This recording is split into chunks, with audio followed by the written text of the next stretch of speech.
Welcome to the GateDrop podcast. GateDrop.com, giving you the jump in motocross news.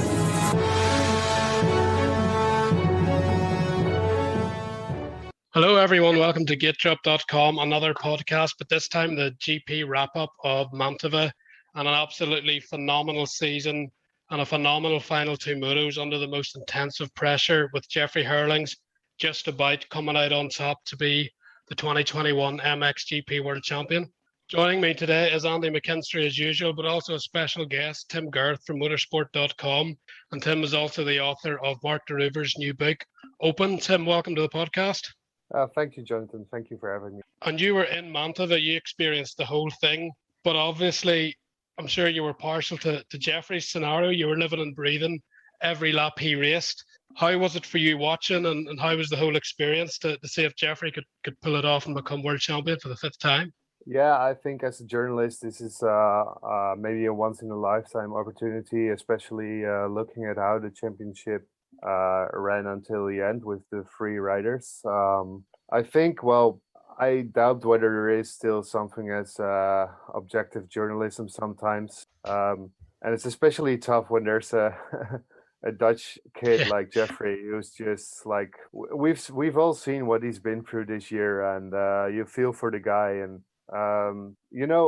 for me, it's tough because I've done interviews with Tim Geiser and Romain Febvre as well, and these are just terrific athletes and awesome guys as well. Just talking to them, they're great guys. But in the end, I don't know, the heart rate just rises when Jeffrey, when Jeffrey is in contention, and especially this year, you never know when something's gone wrong. I've had the feeling until the last race that the season with him is never over until it's over, and you have to wait for and hope that nothing happens to him anymore. That at some point his luck will turn the right way. And I'm not sure. We like he said on his Instagram story, actually, there's no way we can call this luck.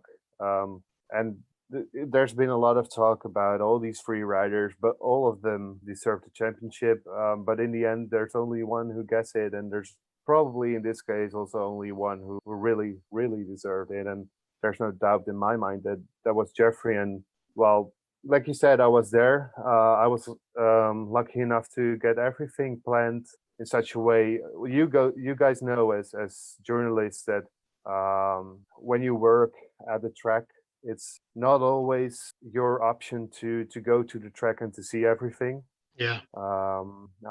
So lots of times you find yourself end up in the media center for most of the time during racing, which isn't the most fun part, but it's our job and it's all right. But actually, I had this weekend, I had everything, or sorry, not a weekend, it was a Wednesday. Maybe we'll talk about that later. Yeah.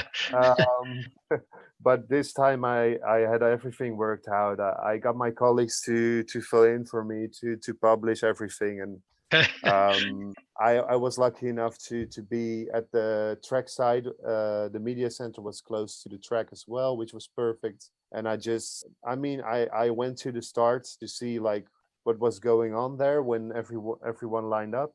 I had time to walk through the hills to get a good view of the start.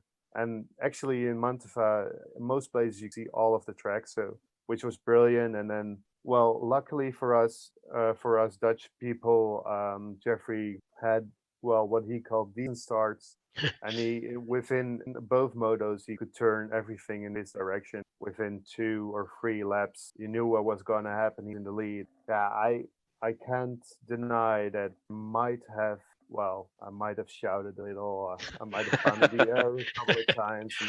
I'm not going to deny this. Like I said, after such a season, maybe Jeffrey just deserved this, and you feel for the guy, whatever happened.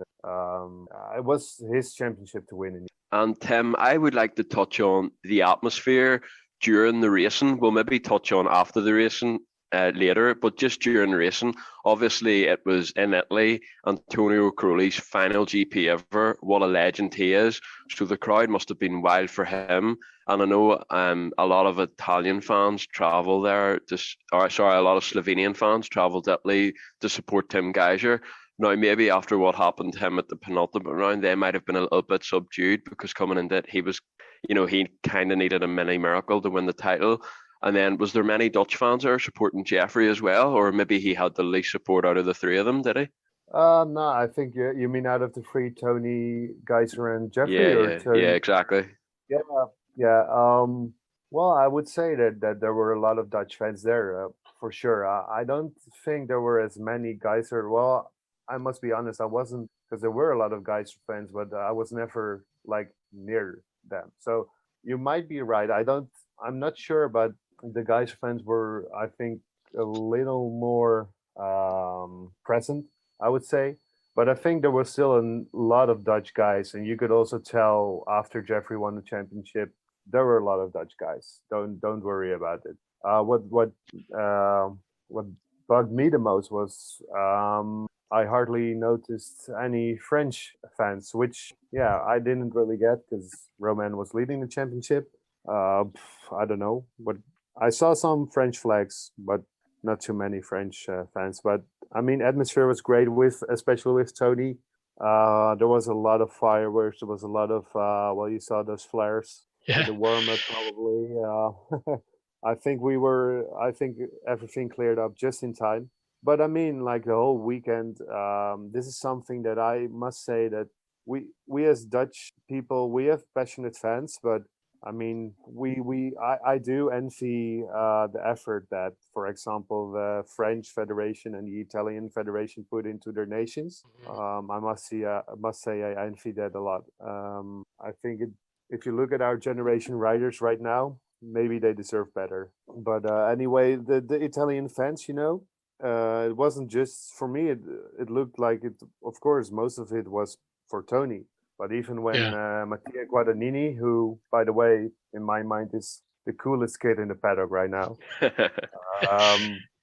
Just his I don't know, his appearance, and you see him everywhere during the weekend, walking around with his camera, and just everything about him shouts he's a motocross fan, Yeah. Unfortunately, both him and Tony might not have gotten the result in that final race, which was a bit sad, but still, I think Tony had a great goodbye, and especially after. The second moto, Tim, I had butterflies just watching as everyone was lining up. How was it there? How was it for you as a spectator? Obviously, the Dutch connection, but also those first four laps. Romain went left as everyone expected him to try and cut Jeffrey off. But from there, it was Jeffrey all over Romain. I actually watched Tim's GoPro again today. And the intensity those three were riding at, the intensity Jeffrey had he was almost going for Romain in nearly every corner before he made that block pass. And then from there, two fastest laps of the race, almost broke Romain, and that's when Romain made the mistake. Those first few laps seemed incredibly intense on the start of the race. The tension must have been palpable just watching, never mind what happened for the rest of the race, even just off that start. Yeah, but I gotta admit, it was absolutely nerve-wracking. I've talked to a lot of Dutch people there, Dutch fans, and let's say the more motocross educated people, they were sure just Jeffrey needs to get a top four start, and he'll probably smash everyone, and that's exactly what I did. But we need to talk about this Fabre thing, okay, with the starts. Imagine that if you were a guy running for the championship, and you have the best start of all of those guys, right? If you look at the title contenders, I must say. So Romain, I don't know what that Kawa at the moment in that last couple of races, it was absolutely the fastest thing out of the gate out of those three guys. So I think every rider in that position would, you have to start, you're gone, and you know that probably Jeffrey will have a worse start, and this is the best chance you have to keep him behind you, okay? This is the one thing you don't want to happen, to have him in front of you after the start. So I don't think we can, because I know there's been some talk about this, and obviously everyone saw the comments that Jeffrey made after that first race. Yeah, the first, yeah. Or I mean, the first Mantova, let's say. Yeah. But I don't think that any other rider would have done differently. Okay, I saw some pictures because Nick was there for us photographing, and he showed me some pictures of, I think it was the first start. I'm not sure if it happened at the second start in exactly the same way. Might have been a bit too heavy what he did, but doing that and making that choice to cut him off, I think anyone would have done that in that position. Okay. But yeah, to come back to the rest of your question, it was all about those first laps. And I think the only other moment that was really nerve-wracking was when Jeffrey got the arm pump. Yeah. I even asked him this after the race. I told him, like, you must have felt like, please, not me again. You know, he did everything right in that race. And then after 4 or 5 laps, he gets arm pump, and I'm not sure about you guys, but I thought this was going to be deciding the championship, you know. Fevre looked really, really comfortable at that point as well, and he looked like he was encouraged. Yeah. Whereas Jeffrey, the bike was a bit more stiff. Fevre was throwing it wherever he wanted, and Tim was on him as well. At one point, like you, I was thinking Fevre might actually get this win, and he probably knew he needed it as well. It was, for me, it was really, really tense at one point. Yeah. I mean, at that point, I was like, I don't know anymore. I have to say, I always thought that Herlings was comfortable in that first moto. I think if it had got less than a second, I might have started panicking. But I think, and my next question for you, Tim, this is sort of linked. I think in the past, I might have been a lot more worried for Jeffrey, but I think everything that he's been through over the last couple of years, he's a lot more mature now. He's a lot more smarter. And I think he's able to deal with those situations a lot better now. And because of that, do you think this is the best Jeffrey Herlings we've ever seen? It might not be the fastest version of Jeffrey Herlings, but in terms of the maturity, that he's able to ride smart. And as was seen in one of the Italian races, whenever he was 15 seconds down with like 4 laps to go, and was right on Fevre for the win at the end of the moto, it still shows he has that extra little bit of speed if he needs it. Yeah, I think you phrased it perfectly, Andy. Maybe not the fastest Jeffrey, but the best. Yeah, I think that's. I'm not sure, but I think if you would ask him yourself, he would probably admit this too. Everything about him this season, I've talked to him after most of the nerve-wracking moments, except for us, because he was out of there like before the start of the second moto, obviously. But I talked to him after that Prado clash in Teuchenthal. I've talked to him in Trentino after he had the 2 crashes. I don't know that I've ever seen him this. You know, after those races, there was a lot to be mad about, and there was a lot of stuff that to make you go mad and to be crazy. And he was so focused, just get on with it. The next race, I know, and not that he wouldn't talk about or admit that he made a mistake in Trentino, for example. He will be very candid about it, but just like you said, the maturity to just leave it. Let it go and focus on the next race. You know, what's done is done. Even with Prado, he told me, like, you know, he's still a young guy.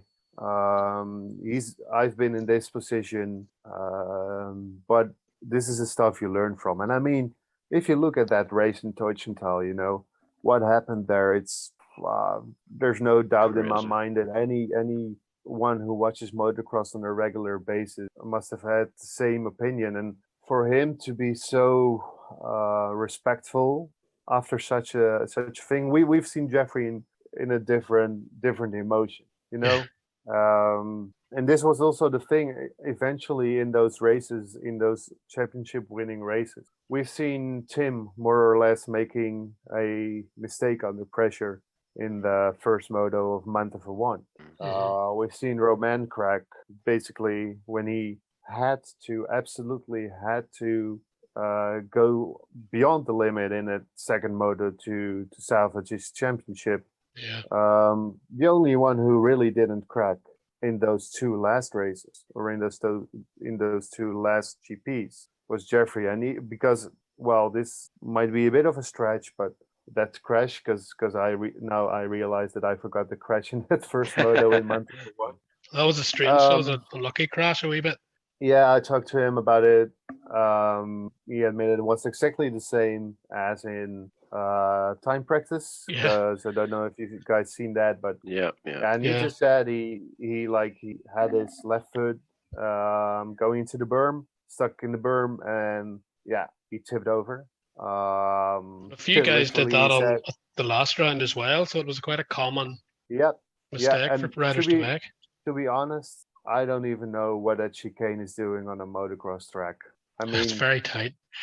It's not Formula One, guys. Come on, I don't know that I've ever seen it. I saw it at the Nation too. Well, I mean, they have chicanes, okay.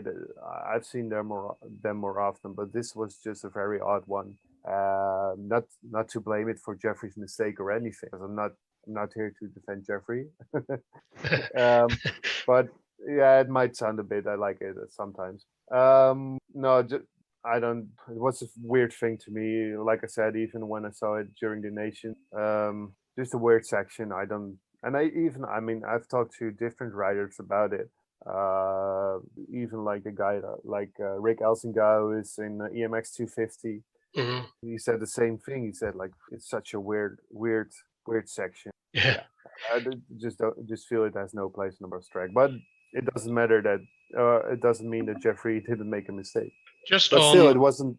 He got back from it, and I think those other guys probably suffered more from the pressure. On Jeffrey's season as a whole, just as Andy was analysing it there, to me it looked like he obviously got landed on Prado and Bersami or Monticelli out of his control, and he did make those two crashes where he had the comeback, but generally it looked like he was riding with a margin of error this year.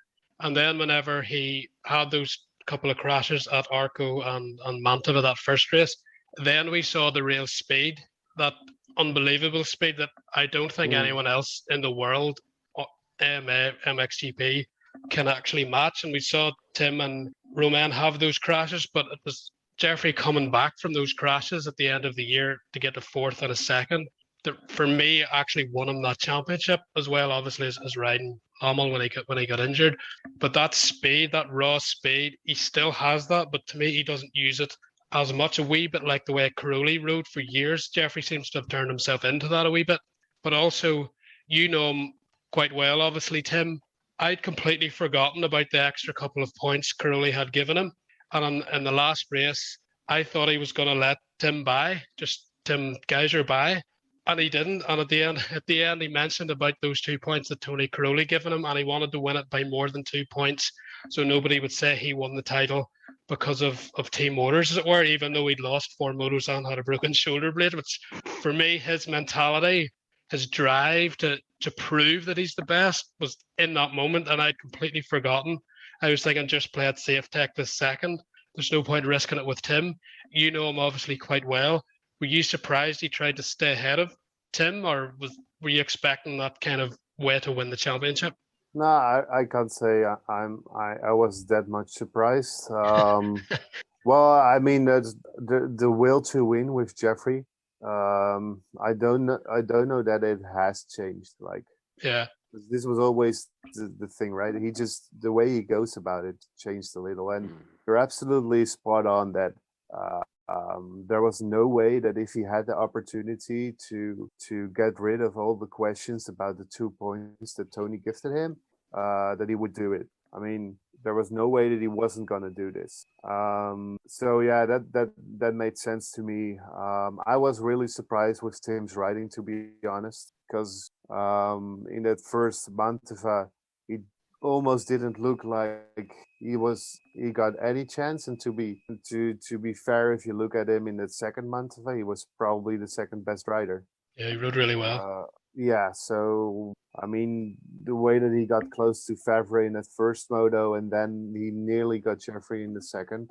I think that maybe in that second moto, we didn't see, because I think that Jeffrey rode his best race in the first moto in Mantova, like the best race of his whole career, whole year. Yeah. You know, that first moto when he of Mantova won, when he crashed and came back. It was unbelievable. The It's speed, he was unbelievable. 10 seconds Yeah. back of Favre with 5 minutes to go. And by the last turn, he was right on him. I mean, Yeah. there ain't no one else in the world that could do that. No, but if you know Jeffrey a little, you would know that, because I asked him this. You would know that whenever he gets second, it can never be his best race. But you know, the thing is, to me, if you're looking at the whole season, we've heard enough now about the 4 motos that he missed. Okay, that's one thing everyone knows, and that's 100 points. But we shouldn't forget either about the 4 motos that he rode like heavily injured, not a little bit, not a little bit shaken up or something. No, he rode heavily injured, and that's just that, especially that Lommel performance. That first moto, I mean, he won it, but then the second moto, getting up from the crash and getting like P5 or something. This is, to me, probably the most historic event in this championship. This is something that I will never forget. Like, of course, we had the amazing championship with the 3 riders, but if you're looking at Jeffrey's season, this is, to me, the most historic moment. Just riding with a broken shoulder blade. It's, I mean, man. He could have done it in a harder way, really, every time. And then you mentioned Arco. He finally came back, got the 24-point lead, I think it was, crashed in the first turn, got his bike rode over. Like, most people would just get up and even say get a 10th or something, 10 points. But he had a DNF, and that's what created those last 4 motos. And he was basically in a must-win scenario, especially from he crashed in the first moto in Mantova, to come back to get that second, which was unbelievable. And then he basically had to go perfect, 1-1-1. And he forced Favre not necessarily to make the mistake, but he created the gap in that final moto that forced Favre to push, and that mistake happened. So his back was against the wall, and for me, the greatest champions produce under pressure. He's never had to do that, really, because he's been so dominant before, but he showed that he could, and especially if you not just think about this season, the 2 seasons before, he's lost arguably the championship or the chance of the championship with injury, and he was left temporarily paralysed last year. Yeah. So this isn't just this year, this is 3 years of mental torture coming down to the very last moto. And he gets cut off by the guy he's fighting for the championship and has to pass him to win it. And he delivered. The mental to do that under that pressure, for me, is just absolutely unbelievable. Yeah, I mean, we've talked a lot about the physical part, but we shouldn't forget the mental part. And I mean, this is just, like you said, a 24 gap to suddenly disappear. And I mean, the fact that Jeffrey, obviously, that's a mental, quite a mental, how do you call it? He would have suffered from that mentally, probably. But as I said, shortly after, he was pretty okay. But then again, I mean, he might have negative effects of it mentally, but those other guys, they get another push, you know? Yeah, at that point. That's true. They're in it, like. But I mean, in any case, like you said, past 3 years, I've had a really lengthy interview with Ruben Tudelure, the mechanic, and he started out as a mechanic, but he's doing lots of other stuff for Jeffrey as well right now. And I've had a really lengthy interview with him about Jeffrey's, this season primarily, but also some stuff from the last 3 years. And basically he said, like, and we know this, of course, like, everything that happened to him after the time that, as he called it, his foot exploded in January 2019. Because people forget about that. That was this wasn't a simple break, guys. Ruben told me that at that point there were a lot of, or they consulted with a lot of doctors, and there was no one at that point that could say that he would ever ride a motocross bike. Goodness me. Wow. Yeah, we shouldn't forget about this. Yeah. Because also the crash that he had last year, which was coincidentally, I was there last year in Faenza when he had that crash that you referred to, when he lost his for like 30 minutes. And that was also part of that or the major part of that was caused by that foot, because Okay. well, I haven't been in motocross for long enough to know this, but people around me told me, like, if you look at the way he's riding, so we're talking last year. If you look at the way that he's riding, you can see that he places his foot differently on the pegs, and this was the main cause of the crash that left him paralyzed. So, and I mean, this. So basically, this is what I also asked him. Like, this must be for him. This is the confirmation that he can still win a championship after that injury, because we like speed-wise, he knows. Okay, this is no doubt. This is no question.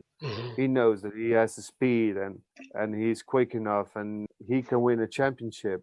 If he's at every race, we always say this: if he is at every race at the championship, there's a really slim chance that anyone is going to beat Jeffrey Herlings over a year. Okay, but the thing is that after that injury, after that foot injury, and everything that happened since, he might have started to doubt a little bit whether it was ever going to be his championship anymore. And I think that I don't know if you've guys seen this, but I only saw this today because I was at the track and I was at the moment that he came over the finish. But man, that really short interview that he did with Lisa Leyland on the MXGP, brilliant.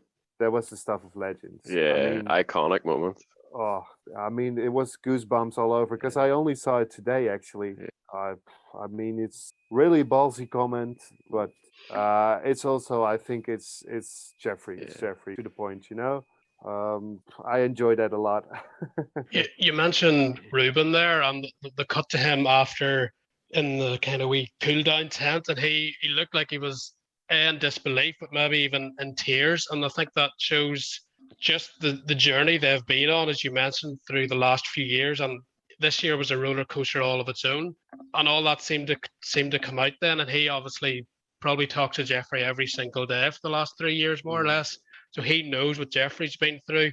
He's under his own pressure, obviously, to do what he does, and the mechanics to make sure, obviously, nothing goes wrong with the bike. But I think it was just a bit of an insight into just how much this victory meant, despite all the challenges they've had. Yeah, but it's not only. I mean, you're right. Okay, Ruben is probably the most important guy in Jeffrey's motocross career at this point. Maybe in his life, there's some around. His mother is, of course, his brother. I don't know if you've guys seen it, but in Trentino after that crash, his brother went absolutely mental on the pit straight. Was he in the blue? The guy in the blue? As he jumped on? Is that his brother?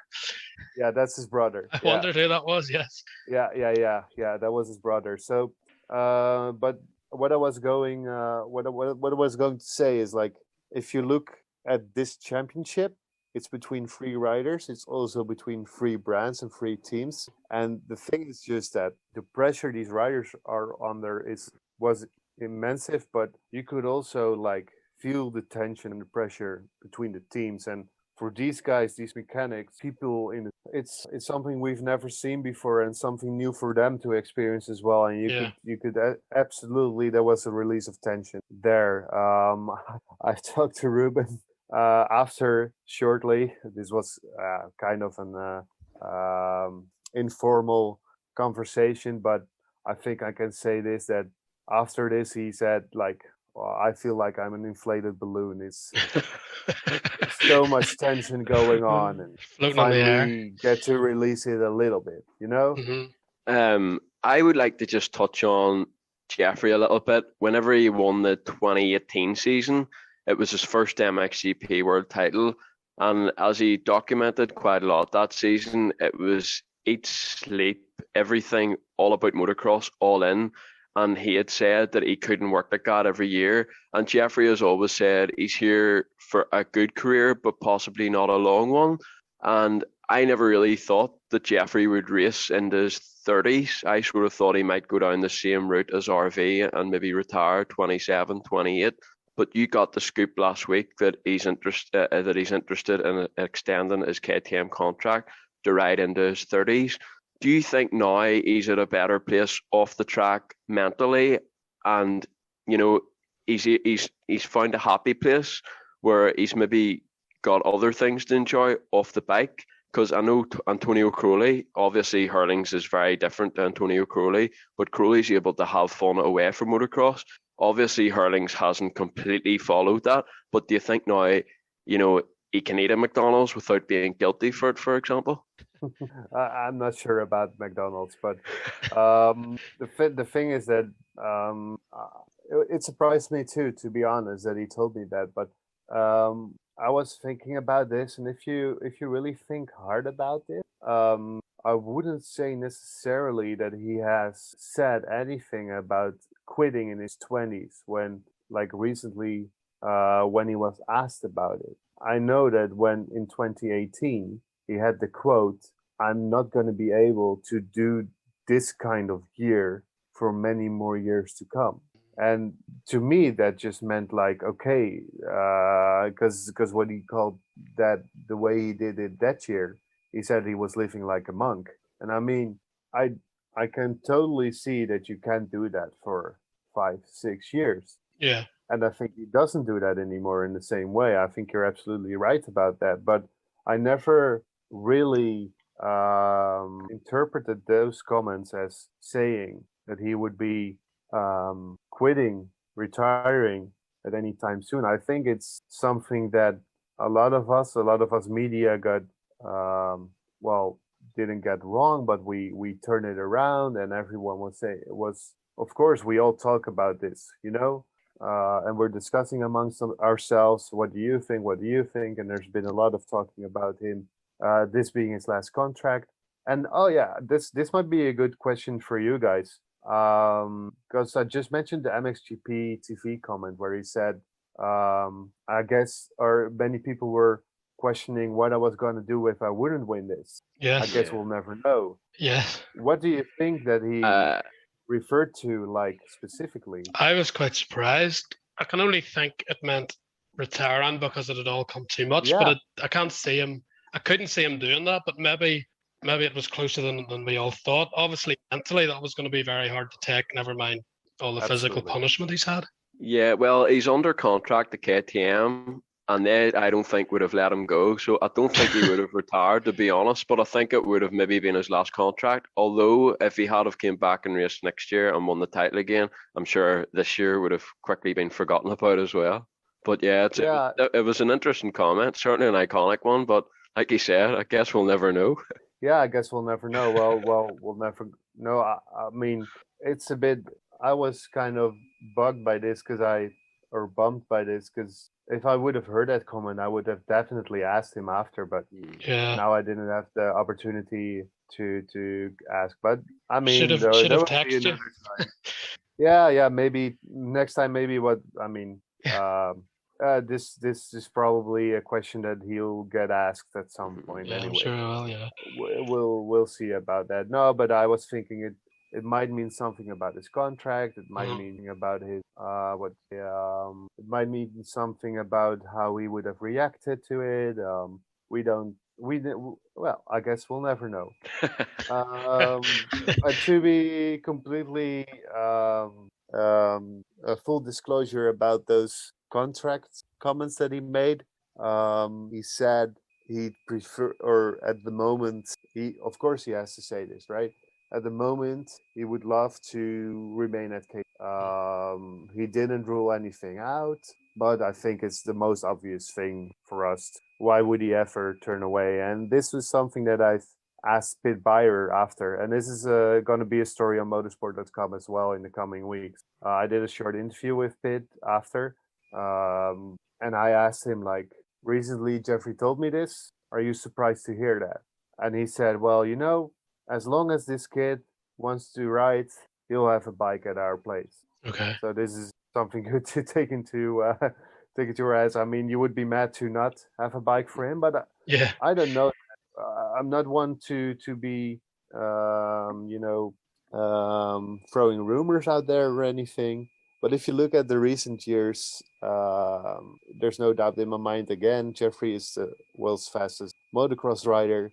But eventually KTM and racing is also a business. And if you look at bringing home championships, you can't rule out KTM ever doubting whether they made the right choice, And I think it's perfect for Jeffrey that he now finally got this well-deserved championship to prove that he's the top dog. He still is. We saw with Stefan Everts, he won, I think it was 4 World Championships until 98. He lost to Tortelli that year at the last round. A wee bit similar with the way Fevre with the crash, going head-to-head with Sebastian that year. And then he was injured for 2 years, I think it was. He came back on the Yamaha. He got the first world title win, and then he went 6 in a row to get to that 10th championship. In some ways, that reminds me a wee bit of Jeffrey. He's had these injuries now, and this championship was so tight. You mentioned a wee bit earlier. It's bound to have given him confidence that he can win a championship again, but not just that. He can win it under the most intense pressure he'll probably ever experience again. Do you think that will help him? We talked about that extra contract he might sign now, to maybe see him do a wee bit what Everts did and control these championships and maybe be able to go win 1, 2, 3 in a row now? Well, if he does sign his contract, at least it would give him a chance to equal either Tony's or Stefan's total. I mean, this is probably the dream for him. But with Jeffrey, you always have to wait and see. Unfortunately, this guy has no luck. So let's hope. I mean, he deserves it. Okay, if you look, this is something that Ruben also mentioned to me. And it's obvious, of course. If you look at the number of GPs that he won, and you look at the number of championships that he's won, that's absolutely ridiculous. It doesn't make any sense to anyone. I have this a question. Guy deserves more championships. I have a question for both of you, actually. I'll start with you, Tim. So basically, what a season we had. Looking ahead to 2022, obviously Herlings is going to come in as the favourite again. Who do you guys see as being his biggest championship threat next year? And just a word on Fevre. Do we think now he's missed the boat? I hope he proves me wrong and he can battle for another title. But I feel like he needed to win this year the most out of all 3 of them that were challenging, really. I don't know. I think that something that is throwing people off on this is the fact that he's staying on the Kawa, but he's moving teams. I don't think Fevre has missed the boat. If anything, I think Fevre finally got back to the level where at least he feels he deserves to be. And I think, well, we've seen him ride. He might have been he is the most constant rider of this season. If you look at he was everywhere. I look forward at Fevre being there again. Actually, I would love for him to be there because he's a fierce rider, and I think he's shown this year that he belongs there. But I think that, the thing with Jeffrey is that this also goes back. I'm sorry for circling back again, but this also goes back to 2019 again. And I've heard so many stories about this superhuman Jeffrey Herlings in the winter of 2018. After he had the championship, he got so much confidence that we missed out 2019. We missed out on the best Jeffrey Herlings we've ever seen. And this is maybe a bit of a danger to the championship, because we've had such a good year now. Or if he comes out guns blazing next year, I don't see anyone coming close. But I mean, we'll get the usual suspects there. Tim Geiser is going to be amazing again, I'm sure, because he's probably the most consistent rider of the last 5 years. And then, of course, Prado needs to make a step. And he's going to make a step because he's a brilliant rider. We all agree on that. And he's probably going to be a lot better next year. He's going to be fit. He's going to be healthy, which he hasn't been in the last, ever since Deutschenthal. So, it's not a really satisfying answer. Sorry, Andy, but I think it's too hard to call at the moment. And Jonathan, pick one rider. Who do you think will be his biggest threat next year? Just to make it more convoluted than that, just on what Tim said about Jeffrey, I kind of agree in that I don't think we probably didn't really get to see Jeffrey at his complete best this year because he was almost building back at the start of the year. Then he got injured. Then he was always seemed to be riding with a wee bit in reserve. Then he had the DNF and he had as it mentioned, we saw his speed at certain moments. I think next year we might see more of that speed given the confidence he just has, because 5 World Championships means there's only 3 riders ahead of him that have ever won more championships: Joel Robert, Tony Caroli and Stefan Everts. And it's looking likely that he'll get the all-time win record next year. And he seems to always want these legacy numbers. So once he gets that win record, for me, you're a 5-time world champion, you're pretty special, and he's going to have the all-time win record. That might take a wee bit of pressure off him. I feel that 5th title was necessary for his kind of legacy build. So I'm expecting Jeffrey to actually get better next year and maybe get closer to 2018 speed on a consistent level.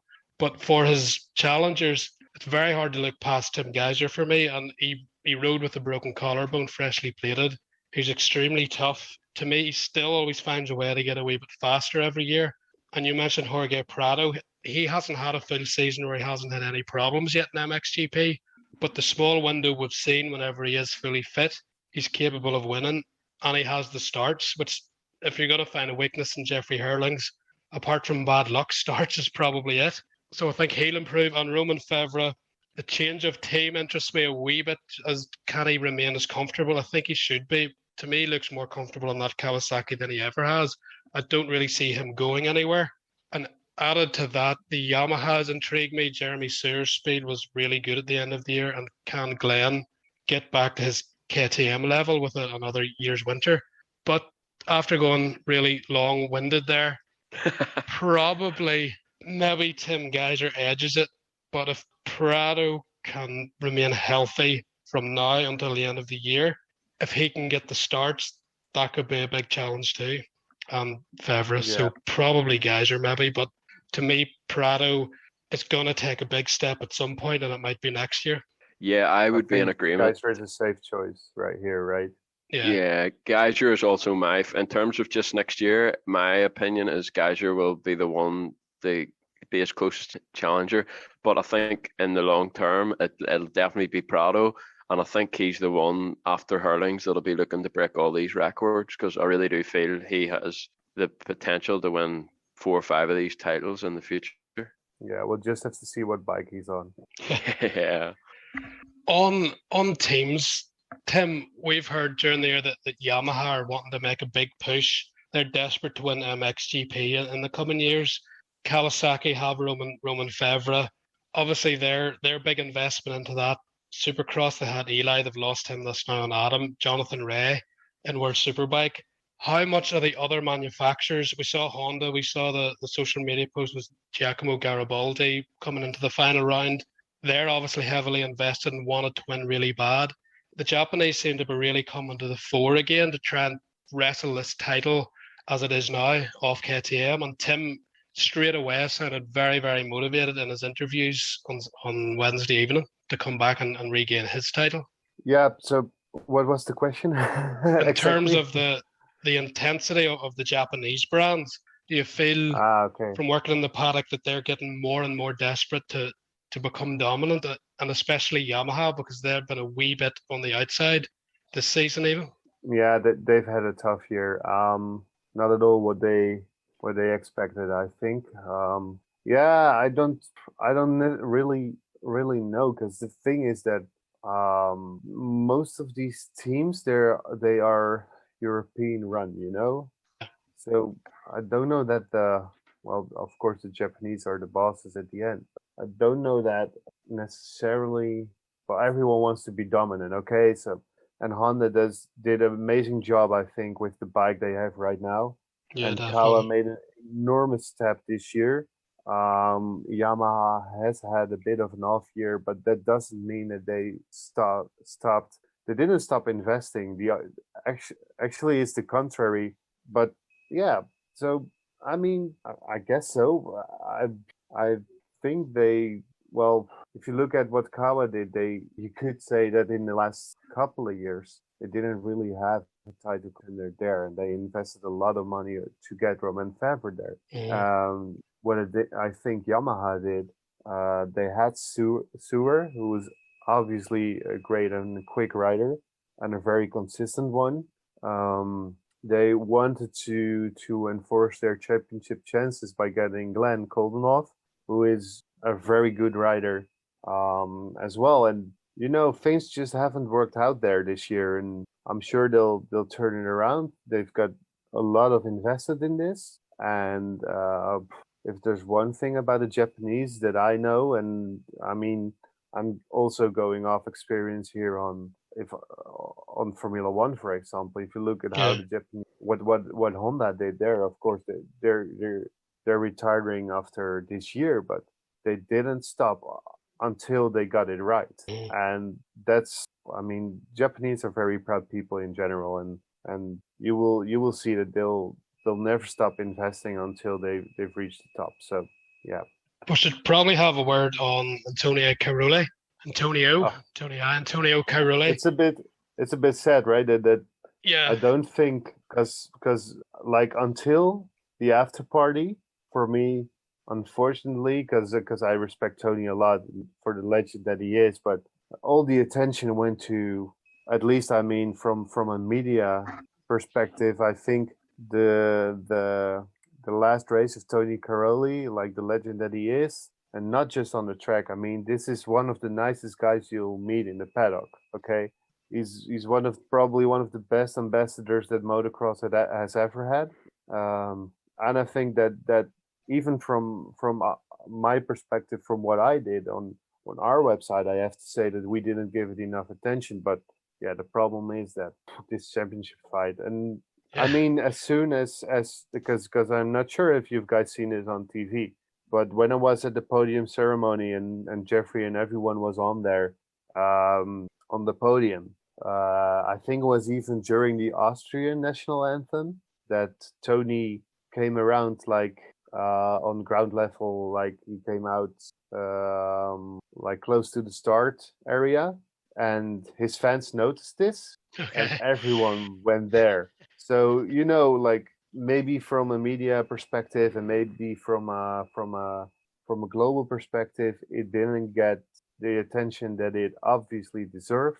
But looking at what happened there, what happened at the track, I think that Tony Cairoli could have hardly had a better goodbye in terms of his fans. Having everyone there, and the after party. We're not going to talk too much about the after party because I think this is something that needs to remain within the paddock. Very private, yes.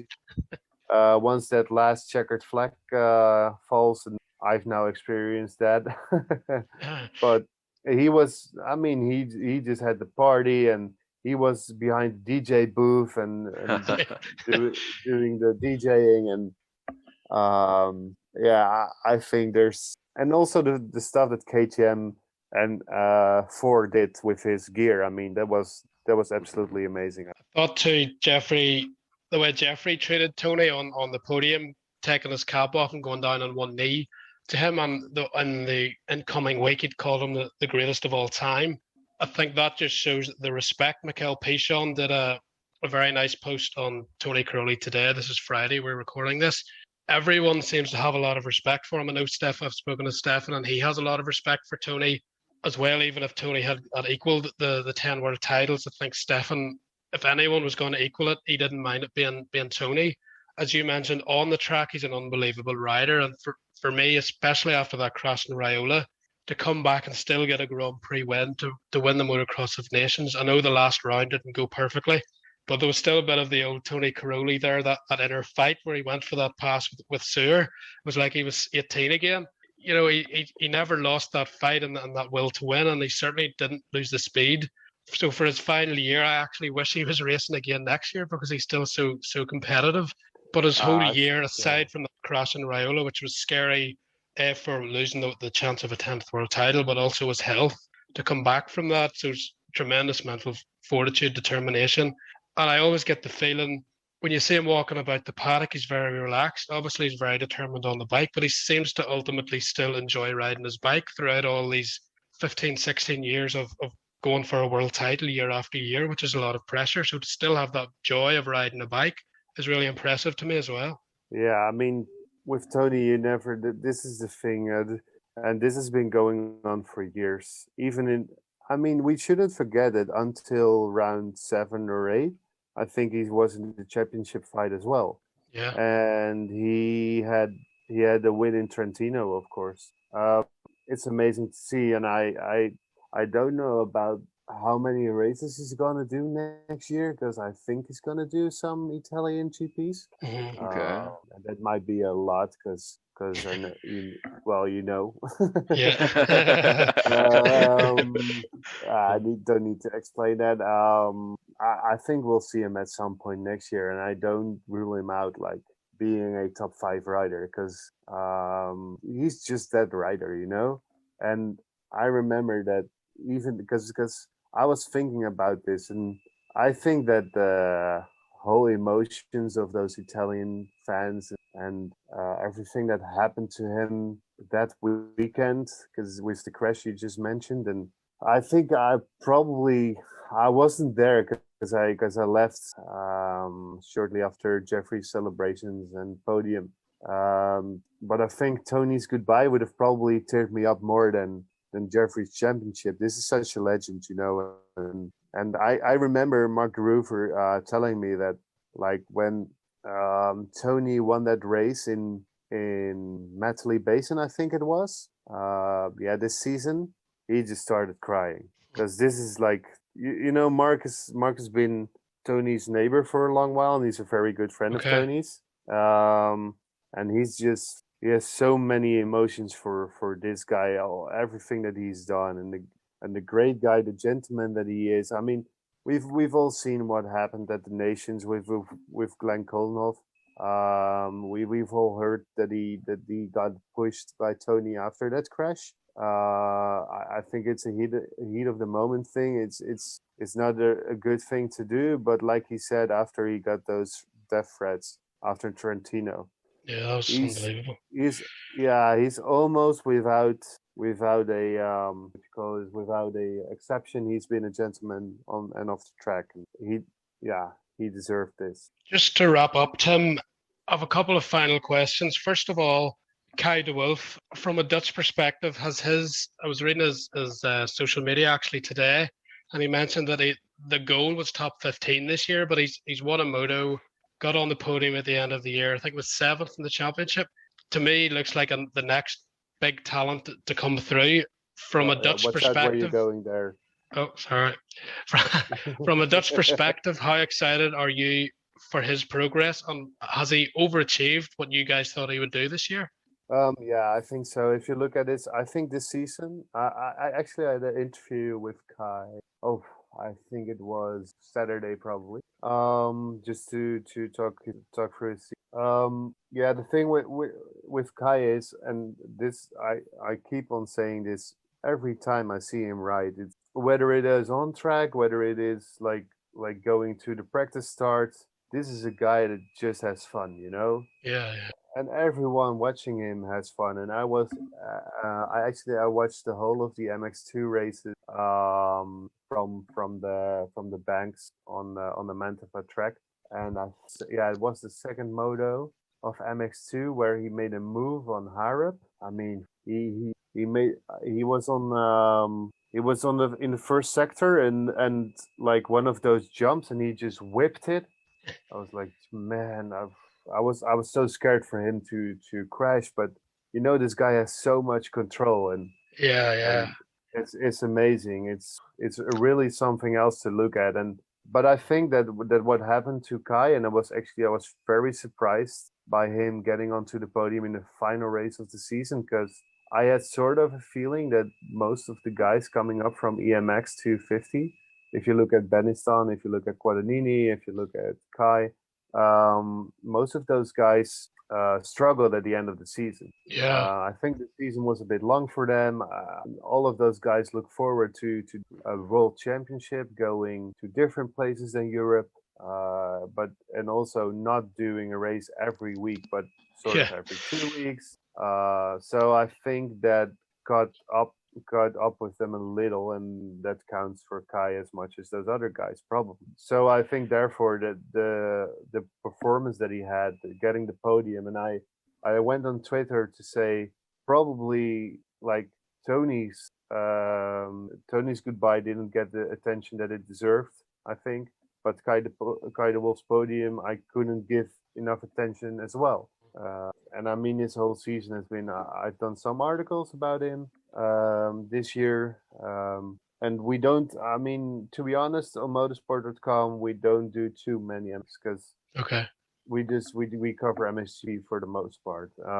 But I mean, he got noticed a lot. And if you look at MX2 this year, what Renault did was absolutely fantastic. But from a Dutch standpoint, and I mean from anyone in the general audience, the MX2 championship in the end was a bit boring. However, I must say, the way that Renault in those last races was able to beat Vial was quite a entertaining thing to see, let's say.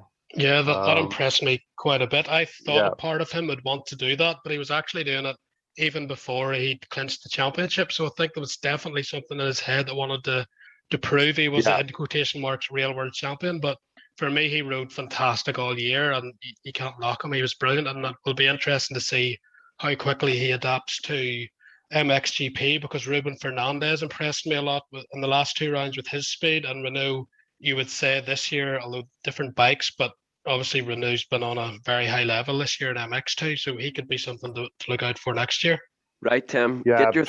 Get your thinking cap on here. Okay. I really enjoy watching the EMX championships. Whenever you watch the EMX 250 and EMX 125 classes, whenever you see the Dutch talent, guys like Kaz Vog, Kay Kajmakers, Ivano Van Arp, who's really impressed me a lot this year, and even the upcoming female sensation of Lottie Van Drunen. Who do you think has the potential to be the next big thing after the likes of Jeffrey Herlings and Kai de Wolf and Glenn Kodelhoff in that era? Who do you see as the next big thing? Here we go. Oh man. The problem is with these questions, and this was why I was warning Jonathan earlier. There's no next Jeffrey Herlings. Yeah.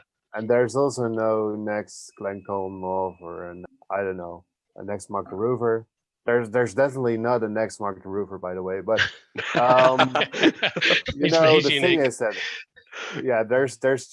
there's just a Kai de Wolf, and there's just a Jeffrey Herlings. There's a Rowan van der Moosdijk, and if you look at the EMX, I think it's very tough to say because we obviously what Ivano van Erp did at the end of the season was amazing. What Rick Elsinga did, like in the 250s, he eventually came up to third position in the championship, which was a great achievement, I think. For me, it's just tough to say. I only rate riders when they're like 18 or something. Of course, Kai is an exception because he came up so soon. But I think with all of these guys, you have to look at.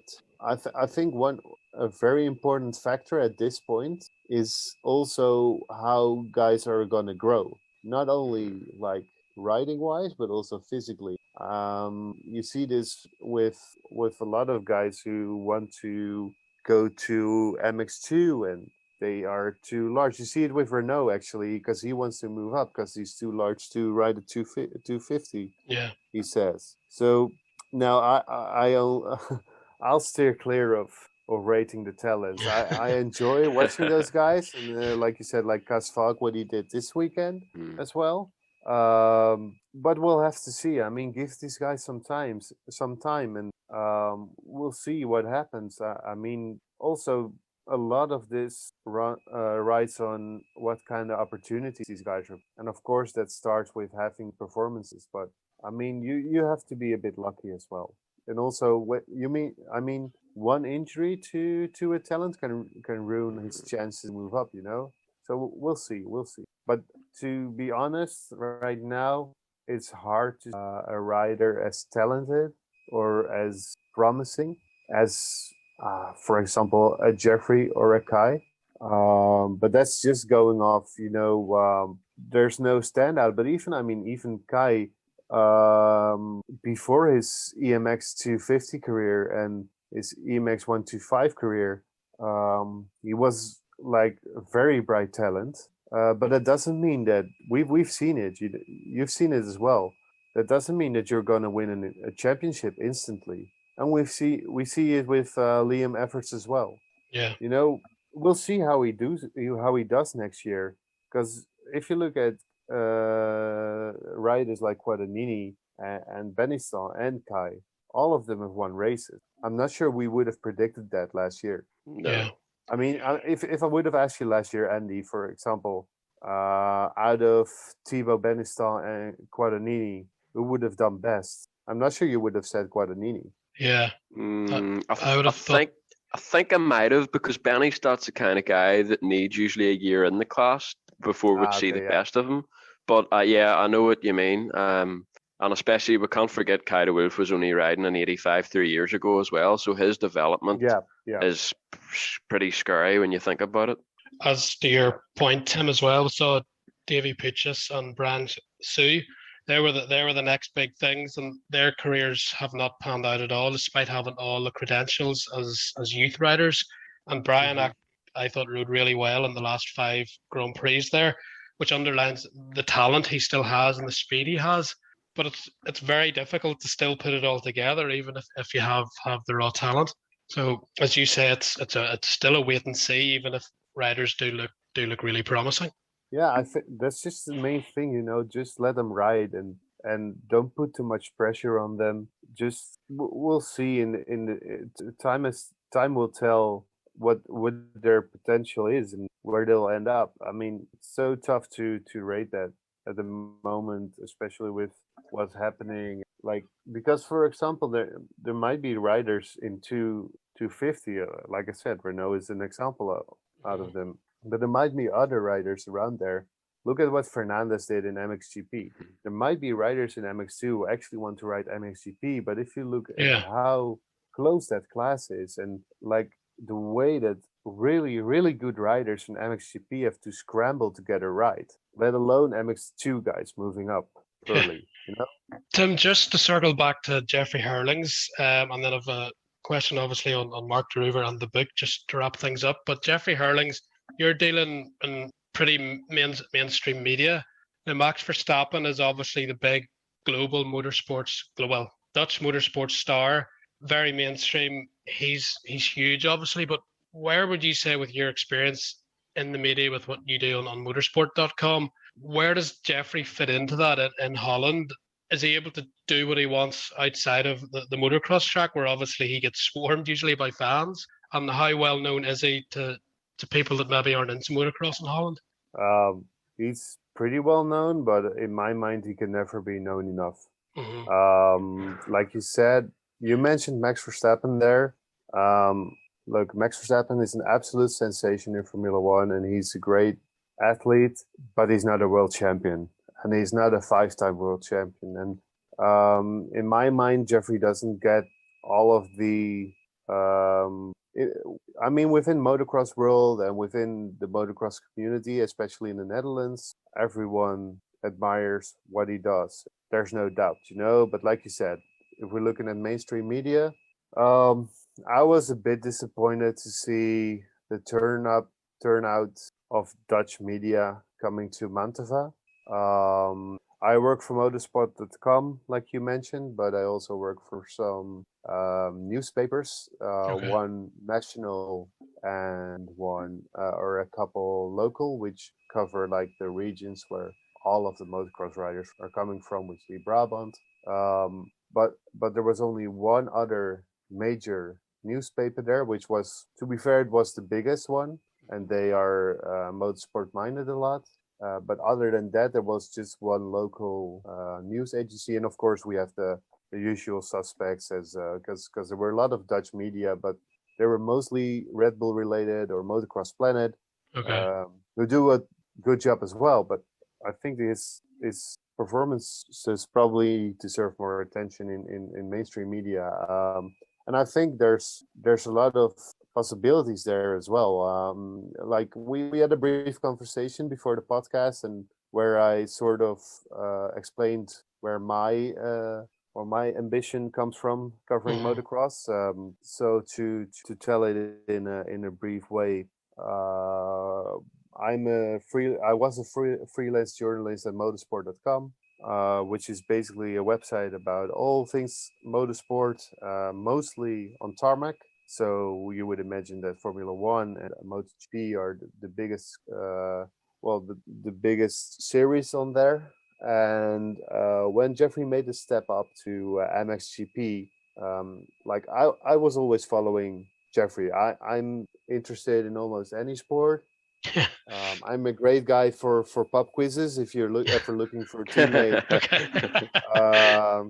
here I am. But so I know a lot about any sports, and Jeffrey has always been. I mean, motocross has always been a big thing with and I have to commend them for that, because I forgot to mention those guys.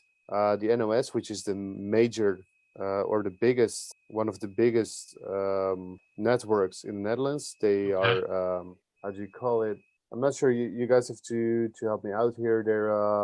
They're like a network that is it's from the government. Not like from the government, but it's okay. How do you call these guys? Like the BBC, you know? Yeah. Okay, so they're just pretty huge. Yeah, they're pretty huge, and they have had motocross on TV or on live stream. I think for decades, you know. Okay. Like even with Jeffrey, they've always had attention for him, and in his MX2 years as well. And so I knew Jeffrey, and I knew the sport, and I knew this was something with huge potential, because Jeffrey has a huge following, and actually we have a lot of motocross tracks, as you guys know, and we have a big motocross community. So when he wanted to step up, I said, and I tried to get them to do it earlier, but I said, okay, this is the moment to jump in, because this guy is going to get his championship in a couple. Well, he's moving up. He's the fastest guy in the world, and this is going to be a matter of years. Yeah, it's a matter of time anyway. So that's when I started, and ever since then, because that basically meant that you have the NOS, which is the biggest, and they do the biggest network, and they do like the general stuff. And you have Motocross Planet, which is the whole other side of the spectrum, who do a lot of motocross stuff, but they do it mostly for motocross people. And what I try to do with motorsport.com is be somewhere in between, offer a little more insight for people who are not that familiar with motocross, actually draw some people from Formula One and from MotoGP to motocross. And I mean, we've done some, so we do some crossover content as well. We are doing an article sometime this weekend probably, where Max Verstappen says something about what Jeffrey did, because Jeffrey is a big Formula One fan. And Max that was going to be my next question. Yeah, as you mentioned, are you able to almost use Max to bring light to Jeffrey, and do they know each other, follow each other? Yeah, we have, they follow each other a little bit. The thing is, what you started at, Jonathan, like comparing Max to Jeffrey is like comparing, you shouldn't compare them, let's put it that way. And but the thing is, they are of course similar. They have similar career paths. They're completely different sports. They're completely different magnitudes as well. But yeah, sometimes we do get to do some crossover content, and that's also partly because they're both Red Bull athletes. Yeah. And they do some stuff together sometimes, or at least they make it look on camera like they're doing stuff together. But yeah, I mean, whenever the opportunity comes around, like this year, and we also did this in 2018, because of course, Max Verstappen is now in a title fight. He wasn't as much in 2018, so it was easier to talk about Jeffrey at that time. Yeah.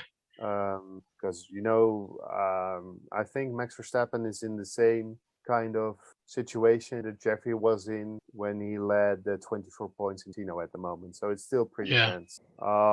Yeah, but that kind of crossover content does do a lot to attract some motocross, Formula One fans, MotoGP fans to motocross, and also like what Dovizioso did, start riding motocross, and also ride with guys like Glenn Koldenhoff. That helps as well. We did some stuff this year around arm pump because a lot of MotoGP riders got arm pump surgery this year, so we could do something there as well. And of course, that's also a motocross related topic. We actually got a former motocross rider to explain on our website what arm pump is about, because we motocross journalists, we've heard the term a lot, but it's not as common in MotoGP, and it has become a lot more common in MotoGP very recently, just because everyone is getting that surgery. So yeah, we can say that through those other categories, we've had a big growth in motocross, but I think the biggest growth is just due to the performances of Jeffrey and also what Koldenhoff did in recent years. I mean, even in that year that Jeffrey got injured, when Koldenhoff had those GP wins, we could see some very good results as well. Yeah. And in general, I think it's an interesting thing that we got motocross to be the third biggest series on our website behind Formula One and MotoGP, which is it's really good. Yeah, I think it's very impressive. So that's to summarize. That's what we do. And just regarding MotoGP and Italy, it's been a bit of a difficult week for Italians to see Antonio Caroli retire, and now Valentino Rossi. That's probably the two biggest icons in the last couple of decades, and they're both leaving at the same time. Are you covering those angles as well?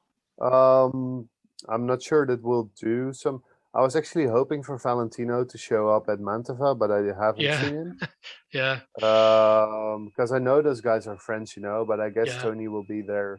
I wouldn't be surprised for Tony to show up there. Maybe, but I mean, I'm just thinking out loud here. Maybe like Rossi is a monster athlete and a Yamaha athlete. Oh yeah. So that might be a bit difficult, but I think these kind of things, they probably are bigger than that. So, but I don't know. We might. I think the Rossi thing on its own. To put it in perspective for you, we don't have any Dutch MotoGP riders, but Valentino Rossi, like if we're looking at numbers, Jeffrey Herlings is our main guy, of course. Right. Okay. Max Verstappen obviously is our main guy in Formula One. Yeah. And Valentino Rossi, I'm not sure about recently, but when he was still winning, but not winning championships, but when he still was fighting for podiums, he was our main guy, and number-wise.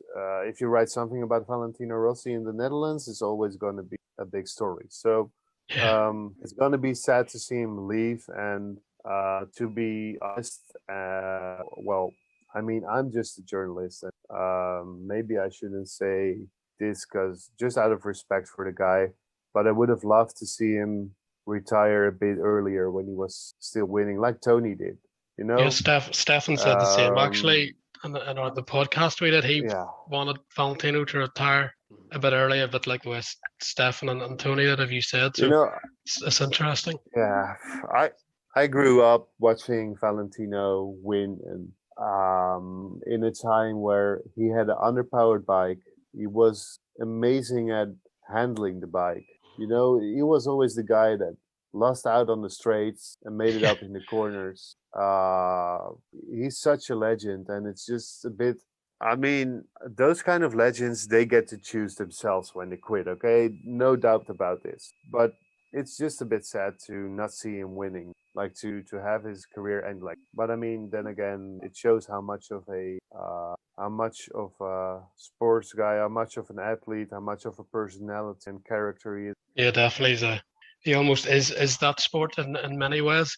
So just one question to you guys: what do you guys feel was the thing point in the championship for Jeffrey?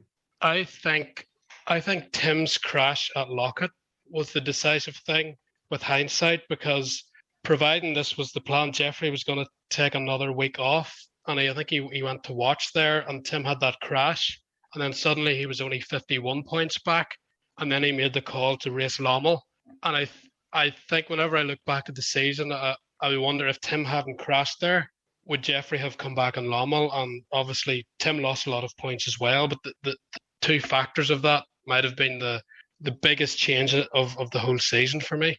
Yeah, Andy, what how do you look? It's a difficult one.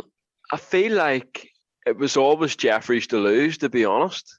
I mean, he had the red plate the most, I'm pretty sure. No. Geiser would have. No. Okay. He very rarely had it. He only got it in Sardinia, and he lost it. Oh well, I mean, before the injury though, he would have had it from. It was only really. I mean, before the injury. No, he didn't have it before the injury, because Geiser had it. Yeah, Geiser had it, and he was 1 point down after that first race in Oz. Jeez, that feels like a long time ago now. Yeah. The excitement's got down. Yeah, maybe it's good to circle back to the start of the season. Do you guys remember Russia? Yeah, yes. At the start of the season, Geiser was phenomenal, but then after Matterley were the two main guys at that point. Yeah, after Matterley though, and I'd remember Geiser hadn't won in ages. That's maybe why I'm getting confused, because after Matterley, I think he went 4 or 5 GPs without even winning a moto. But you're right, he still had the red plate, so he was obviously consistent. But for me, Jeffrey was definitely the fastest, and it was the fact that he was able to only miss the 2 GPs and come back and race. I think any other year, if he had went through the sort of stuff he went through this year, he'd be in hospital and bits. So I think luck was on his side for 1 year, even though he was still very, very unlucky. But the fact he was still able to race, only missed 2 GPs, was what probably done it. And the mental strength at the last couple of GPs as well was very impressive, because like you alluded to earlier, Tim, Geiser made his mistakes in Mantova, and so did Fevre, and Herlings, aside from one small tip over, which he was able to rectify with his amazing ride through the field. Apart from that, he was really good in terms of his mental strength. I kind of actually wrote an article that MXGP was almost like real life Squid Game, if you've seen that on Netflix. Yeah. Because the 5 guys were all going for it, and one by one they all got knocked out, with Fevre the last guy to get knocked out 4 laps into the final moto. But for me, Jeffrey, he was knocked out a load of times. He just kept getting up. To mix my analogies up, he was a bit like Tyson Fury against Deontay Wilder. You couldn't put him down. And as another moment, whenever you look back on the championship, those 2 rides at the end of the season when he crashed in Trentino twice and came back to 4th, and again in Mantova, we talked about it earlier in that first moto. Those 2 rides saved the championship for him. There was another time he was knocked down, and he shouldn't really have been able to come back, but he got up and came back again at the end he was the guy that was left with the championship. So there has been a lot of moments, but if I circle back to it again, I think that crash by Tim at Lockett unwittingly opened the door for Jeffrey again to come back and have those rides that allowed him to ultimately win that championship at the death. And we should say as well, you do have to feel sorry for Tim, because he rode with a broken collarbone. Fevre was right there till the last moto, and also Jorge and Tony, because they were right there until their crashes, and all 5 deserve an immense amount of credit for the entertainment they put on this year. And probably Jeremy Sear and Glenn Coldenhoff in the last few Grand Prix, because those Yamaha boys started to step things up at the end just to add to the mix as well. Absolutely. It was pretty incredible that Jeremy Sear actually ended up 4th in the World Championship after everything he's been through with Epstein-Barr. So he's one to actually keep an eye on going into 2022. That was amazing entry for him, although I think for some of these riders, I feel that you have to look at it like this. All these guys for the whole year. Then at the end there comes like a break. They are where they are like past their absolute prime for that season. And I think Zero was just getting it. So I think this was also the reason why. And I think sort of the same goes for Brian Bogers, who had amazing results of late. Yeah, that's a good shot. Just to come back on to my own question, because And I want to say as well, like you mentioned about Jeffrey not being in bits after those crashes. He even admitted it himself this time. Like he said, the things that I did this year, the crashes that I did, if it was any other year, I'd probably be out. So yeah, especially that one in Arco where he overjumped. Yeah. To not break a Exactly. wrist or whatever. That was the start of his good luck, if you want to call it that. Yeah, for sure. But you mentioned Metally earlier, Andy, talking about like what happened to the season and after Metally. So I mentioned that I had an interview with Ruben, and he actually, so this is quite an insight. He actually mentioned that, after Metally, that was their turning point for the season, because Jeffrey had been out before Russia for 9 months, and they always he didn't ride the GP for 9 months. So the whole off season, because he had the neck injury, remember? Yeah.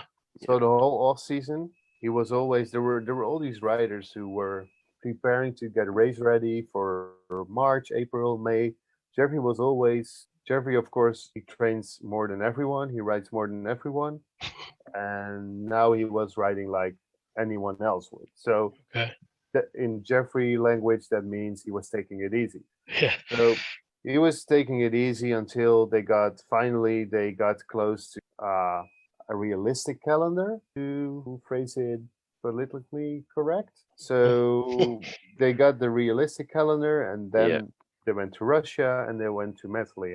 But Jeffrey wasn't game ready Jeffrey yet. This is how Ruben phrases it. Jeffrey wasn't game ready Jeffrey yet. He was training Jeffrey. And after Metally, Ruben told him, like, well, that was a nice training in Metally, wasn't it? That's a nice track to nice weekend, nice training. Yeah, pretty nice training. And then after, they had Majura, and he had, of course, he had some bad luck there as well with the stone in his brake and everything. Yeah. But I think it was the second moto where he just obliterated everyone. He released the speed that moto, didn't he, for the first time all year? Yeah, and that was when they looked at each other and they said, yeah, this is race Jeffrey again. Yeah, funny. I got to interview Jeffrey at Matterley after those two motos, and he mentioned, going back to earlier Andy's point about that training with Alden Becker, and he mentioned that he wasn't doing it exactly as he had that year. Mm-hmm. There was maybe a % difference, and that % was maybe why he wasn't dominating, obviously, as well as all the injuries and coming back from that. So it's quite interesting you mentioned that, because it struck me that he wasn't happy that he wasn't winning, but he wasn't freaking out either. Almost like, as you mentioned there, he had a process in his head and he was sticking by it. Yeah. I mean, I think the only moment that he really freaked out was in Oz. Yeah.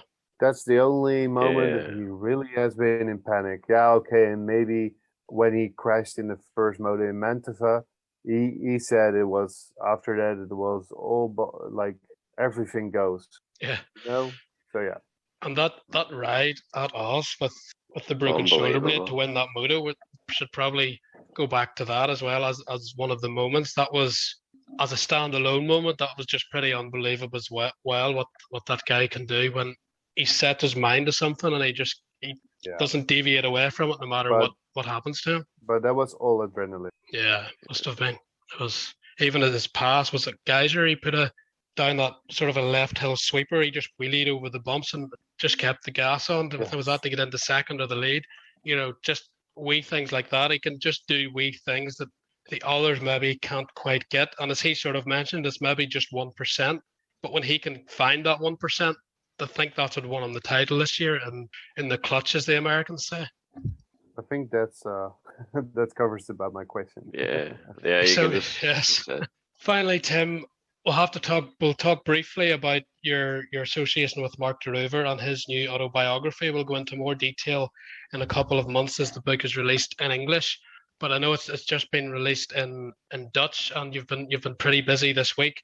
Talk us through that process. I was actually listening to a podcast about a journalist doing Peter Schmeichel's autobiography, and he said it was very difficult to all the time it takes with talking to the person, but then to try and create a almost a jigsaw puzzle of where you put all that information into a narrative.